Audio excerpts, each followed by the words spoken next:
Arts Progressive Exercise 5. Start. My interest in basic education goes back to the day when Mahatma Gandhi convened a conference at Wardha for discussing this subject. A few prominent educationalists and workers in the cause of national education had also been invited to attend this conference. I have been in touch with the progress of this system of education ever since. I am therefore happy to have got this opportunity to come here and speak to you about this problem, although I know I might be repeating the views expressed by me earlier. It also likely that the views which I express are not in consonance with those of others, particularly of educationalists. Besides, it is also to be seen how far my views fit in with the policy which is being pursued by the central and state governments in this connection, and how far it is practicable to modify that policy. Therefore, I hope what I am going to say will be taken as my personal opinion and that you will discuss it as such with an open mind without fear or favor. Parachin.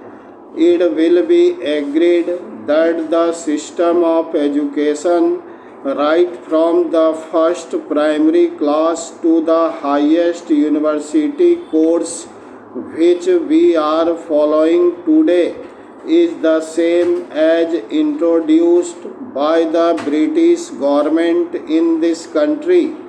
We have not been able to introduce any fundamental change in that system even after the attainment of independence. It is pointless to blame anyone for it, because the peaceful manner in which the transfer of power took place made it inevitable that, along with the governmental machinery and other things, the system of education should also come to us as a heritage of the old regime. Parachain. It is now our duty to give thought to each one of these problems and decide in the light of present day conditions how they can be solved, and then to act upon that we have decided. There is no doubt that in introducing this system of education, the principal motive of the British government was to secure as much advantage as possible for establishing itself in this country.